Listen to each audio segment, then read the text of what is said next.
Olá amigos, olá amigas, sejam bem-vindos ao último vídeo da nossa série sobre os 7 raios. Hoje nós vamos falar sobre o raio violeta. O raio violeta ele traz as virtudes divinas da liberdade, do perdão, da misericórdia e da transmutação. O que é a transmutação? Eu já expliquei em alguns vídeos que eu fiz aqui sobre a chama violeta, eu recomendo que vocês assistam também. A transmutação é assim, nós recebemos constantemente a energia divina, né, nas nossas vidas. É o que faz nossos corações baterem, é o que faz nosso corpo se manter vivo, saudável. E nós temos, como seres dotados de livre-arbítrio, a prerrogativa do uso dessa energia, né? Da gente qualificar essa energia e colocá-la em uso. Tudo aquilo que nós fazemos é uma qualificação dessa energia e um uso dessa energia de Deus que nos é dado constantemente, que é o eu sou, né? Quando nós criamos um pensamento ou sentimento negativo, é como se essa energia que nos foi dada, a gente estivesse colocando ela dentro de uma caixinha negativa, assim, né? E ela fica lá, aprisionada dentro daquela caixinha negativa, né? E aquela caixinha a gente passa a carregar. Ninguém vai carregar por nós. Enquanto aquela energia estiver presa dentro daquela caixinha negativa, nós vamos ser obrigados a carregar aquela caixinha conosco, né? Porque fomos nós que criamos. E é isso que é referido como pecado, né? Ou na tradição cristã ou na tradição oriental como karma, né? Que é o resultado das nossas ações passadas, né? Então, se a ação foi aprisionar a energia divina num padrão de pensamento ou sentimento negativo, nós vamos carregar aquilo até que nós mesmos façamos o trabalho de remover aquela casca, aquela caixinha e resgatar a pureza original daquela energia, devolvê-la ao padrão de perfeição original que é a vontade de Deus. Então isso é o processo da transmutação. A transmutação ela é uma energia por meio da qual a gente penetra essa caixinha, rompe essa casca e resgata aquela energia pura, original que nos foi dada e coloca ela novamente num uso aprovado por Deus, um uso perfeito e divino. E o raio violeta, a chama violeta, a chama violeta, a chama por meio da qual nós podemos consumir essa casca para que nós possamos acessar aquela energia original e transmutá-la, né? Transmutar a energia negativada na energia pura, né? Isso é o processo de transmutação. E isso é também o que é chamado de alquimia, né? A alquimia divina. O que é a alquimia divina? Isso ficou conhecido historicamente como o processo de transformação de metais comuns em ouro, né? Um processo material, né? No entanto, para aqueles que estudam apenas a ciência mundana, vão falar, não, mas isso não é possível de ser feito, né? Então, qual que é a diferença entre a química e a alquimia, né? A alquimia, ela não é apenas uma ciência, ela é o ponto onde a ciência se liga ao espiritual, à religião, àquilo que é transcendente à matéria, né? Então, nesse ponto onde a ciência se liga à religião, a ciência se liga ao espírito, ali acontece a alquimia. Então, a alquimia não é apenas uma atuação física. O alquimista, ele é muito importante, ele desempenha um papel fundamental naquele processo através do seu processo de purificação interior. Então, transformar o metal comum em ouro, simbolicamente, é a gente transformar essa caixinha negativa que nós criamos, né, na metáfora que eu fiz anteriormente, que seria simbolizada pelo metal comum, né, aquela coisa mundana, que nos mantém presos à materialidade, e transformar esse metal comum no ouro do Espírito de Deus, né, que é a perfeição original. Então é isso que o alquimista busca. Ele busca não apenas na matéria, ele busca, antes de tudo, dentro de si, né. E a ciência da alquimia, ela é esse processo de purificação interior para conquistar cada vez maior sintonia com o aspecto criativo de Deus, né. E quanto mais o alquimista se purifica, mais ele passa a ter a prerrogativa do bom uso do seu livre-arbítrio, se tornando um co-criador com Deus. Então ele passa a criar, passa a ser um veículo da criação, da própria criação, né? Tal qual ela foi intencionada por Deus mesmo. Para a gente poder ser esse veículo, nós temos que nos purificar, antes de tudo, interiormente, de todos aqueles aspectos negativos, toda aquela energia divina que ficou aprisionada em padrões negativos, né? Então é para isso que serve a chama violeta, para realizar. Por isso está ligado à ideia de liberdade. Nós nos libertamos dos nossos fardos, de ficar carregando esse monte de caixinhas negativas nas nossas costas. Não, nós nos libertamos disso por meio da ação da chama violeta. Por isso está ligado ao perdão, porque quando nós guardamos rancor com relação a alguém é a mesma coisa. Nós estamos aprisionando a energia divina num padrão negativo de rancor ou de culpa, etc. Então está ligado ao perdão, à misericórdia, todas aquelas coisas que aliviam os nossos fardos, né? Então Pedro chegou a Jesus e disse assim: mas mestre, até quando eu terei de perdoar os meus ofensores? Até 7 vezes? E Jesus respondeu a ele: na verdade eu te digo, Pedro, que até 70 vezes 7. Então Jesus ali está manifestando esse atributo do raio violeta, do perdão, da misericórdia, inclusive associado ao número 7, né? O que deixa para nós um testemunho de que esses ensinamentos da fraternidade, tal qual eu estou dando aqui, eram dados por Jesus aos seus discípulos mais próximos. E isso o próprio mestre confirmou, dizendo, né? Tem uma passagem não vou saber citar de cabeça nas palavras exatas, mas tem uma passagem que ele diz: para aqueles eu digo em parábolas, para que eles tendo olhos não vejam, tendo ouvidos não escutem, né? Mas para esses que estão mais próximos, né, para os discípulos, para vocês, eu digo o conhecimento total, né? Pode ter alguma variação nas palavras, tá, que eu estou citando de cabeça, mas a ideia é essa, a ideia de que existia um conhecimento secreto, assim, zelado, no círculo mais interno de discípulos, que é esse mesmo conhecimento que eu estou trazendo aqui, e para as multidões, Jesus falava em parábolas, né? Porque a parábola era um jeito de proteger esse ensinamento, né? Então aqueles que não compreenderiam ficavam sem compreender, ou seja, aqueles que estão ligados à semente do maligno, aos anjos caídos, e aqueles que são os filhos de Deus, que estão buscando entendimento, que estão buscando se aperfeiçoar, buscando evoluir, eles entenderiam de forma simbólica pelo instrumento da parábola, né? Isso foi um pequeno parênteses aqui que eu quis chamar a atenção para essa passagem da Bíblia, porque é simbólica, né? Eles utilizam justamente o número 7 que estão apontando para o fato de eles terem esse conhecimento, né, nas escolas, ali no círculo mais interno de discípulos, né? E por que eu estou podendo, então, revelar aqui num vídeo do YouTube esse conhecimento, se nem mesmo Jesus o revelava naquela época, né? A gente não pode esquecer que se passaram 2000 anos, né? E a evolução cósmica, ela acontece. A revelação de Deus para a humanidade, ela é progressiva. É isso que a gente pode observar quando a gente vê os profetas lá do Antigo Testamento, pouco a pouco anunciando a vinda de um Messias e profetizando, e aí Jesus vem, e aí ele cria uma nova igreja, um novo ensinamento, e isso vai sendo praticado, vai evoluindo. Então, a verdade de Deus, ela é una em essência, ela é eterna e imutável, mas a forma pela qual ela vai sendo revelada para a humanidade terrestre, ela é progressiva. Então, isso depende de quanto a humanidade está evoluída para receber esse ensinamento, né? Quanto o grau de consciência coletivo da humanidade está se elevando, né? E naquela época de Jesus, ele podia revelar isso apenas para aqueles que já estavam preparados para receber, né? No entanto, hoje nós temos, pela graça do Mestre Saint Germain, que está preparando a chegada da nova era, na era de Aquário, a era de Ouro, né?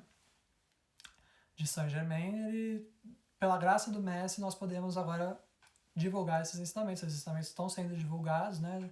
Desde a teosofia ali começou a ser mais aberta no século XIX, e então no século XX ainda mais pelos movimentos do Eu Sou, o I Am, e da Summit Lighthouse, que é a organização principal da qual eu trago os ensinamentos aqui, né? A principal fonte daquilo que eu falo nesses vídeos são os ensinamentos da Summit Lighthouse. E tudo isso veio pela graça do Mestre Saint Germain, que é justamente o dirigente do 7º raio, né? E queria finalizar esse vídeo também contando um pouco sobre a relação de Jesus com o 7º raio, né? Nesses ensinamentos mais recentes dados pelos Mestres Ascensos, nos foi revelado, né? Isso está num livro chamado Os Mestres e os Retiros, esse livro aqui, que é uma espécie de enciclopédia dos Mestres Ascensos, né? Com um verbete para cada um dos mestres, explicando a missão, as encarnações daquele mestre.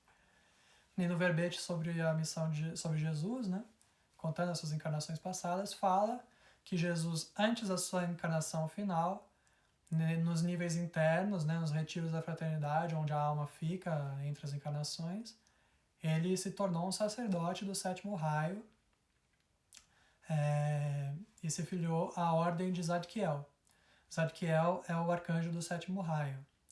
E nesse momento, antes da sua encarnação final, ele foi instruído sobre a ciência da alquimia e a ciência da invocação, né?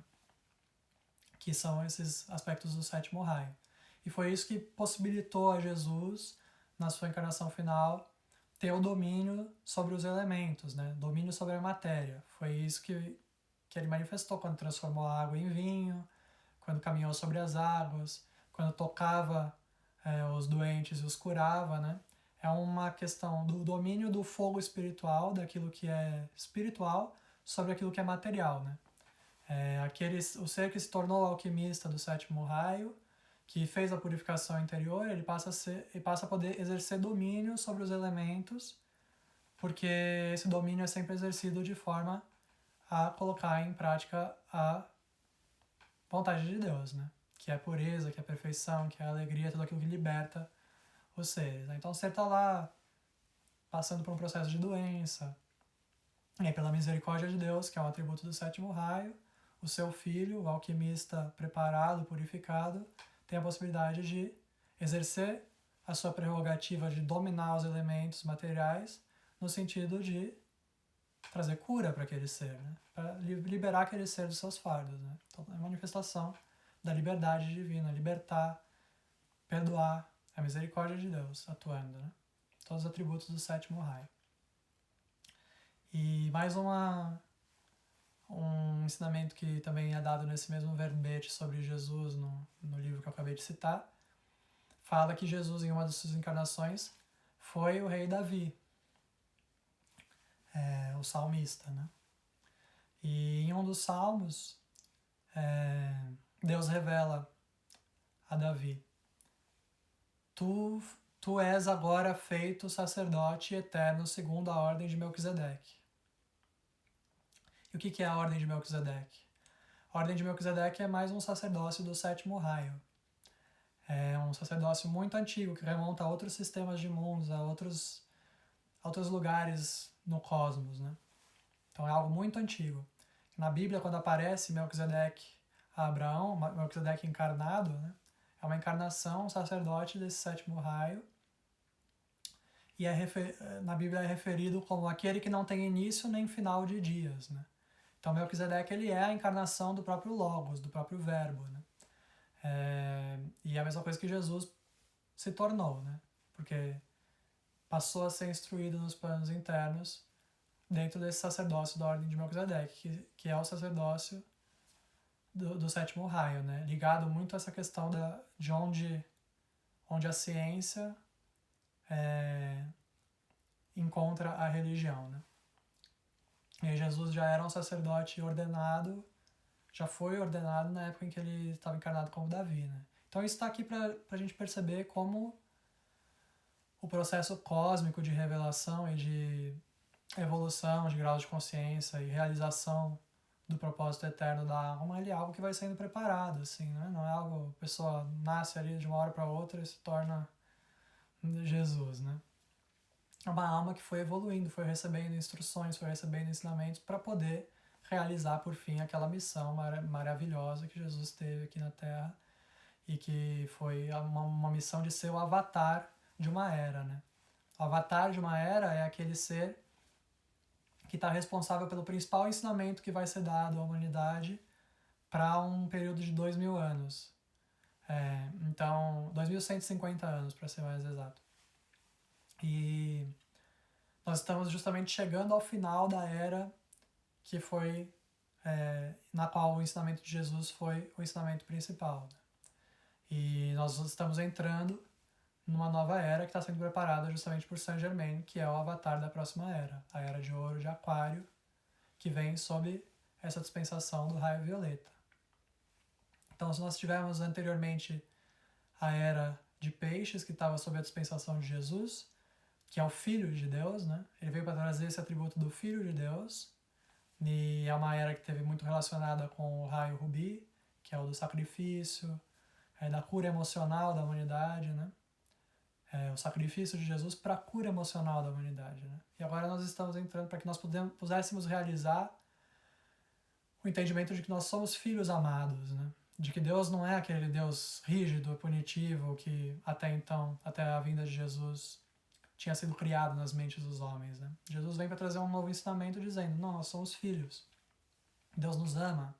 Isso tem o potencial de cura da humanidade. Então ele se sacrificou para que nós pudéssemos ter esse entendimento, né? Ter o entendimento de que nós podemos nos curar e sermos filhos de Deus, dignos, andarmos de cabeça erguida, com o entendimento de que somos filhos de Deus também, né? E agora nós então estamos entrando na próxima era, que é a era de Aquário, onde está ligado ao sétimo raio, está ligado ao Espírito Santo, né? Então nós tivemos a era do Pai, lá de Moisés, do Deus como lei, né? Deus como Pai. Nós tivemos a era de Jesus, Deus como Filho, né? E o Deus Pai como um Deus amoroso. E agora nós estamos entrando na era do Espírito Santo, que é Deus como Espírito Santo, Deus como algo que se manifesta em nós como co-criadores, né? Então por isso a ciência da alquimia está tão presente e é a pré-condição, né? Que nós realizemos a nossa transmutação, a nossa alquimia interior, para nós podermos realmente receber o Espírito Santo. O que significa receber o Espírito Santo? Significa preservar essa pureza original dessa energia divina que nos é dada constantemente. Ela nos é dada de qualquer forma, né? Dentro das tradições ortodoxas, as pessoas têm muita ideia assim, de que a pessoa vai estar andando na rua, um dia comum como qualquer outro, e vai entrar o Espírito Santo nela, assim, vai ter uma experiência. Assim, e não é assim que acontece, né? Isso é um grande engano. Assim, né? As pessoas se perdem assim, nessas ideias. Não é assim, a pessoa vai se purificando para poder receber. E, como eu vinha dizendo, no momento que você aprende a não qualificar a energia divina de uma forma negativa, você vai estar no Espírito Santo. O Espírito Santo vai se manifestar em você. Porque você não vai estar mais pegando aquela energia que te é dada constantemente e utilizando negativamente, né? Então, a ciência da alquimia e da transmutação, ela é a condição para que nós possamos ser o Espírito Santo, né? Receber o Espírito Santo e entrar nessa nova era em que nós seremos os co-criadores de Deus. Nós seremos instrumentos divinos para a manifestação da sua vontade e realização da obra divina no planeta, né? Então, é a era do Espírito Santo, a era dos co-criadores, a era dos alquimistas. É isso, gente. O vídeo de hoje ficou um pouquinho longo, mas o raio violeta realmente é um raio muito importante, que essas coisas precisavam ser ditas.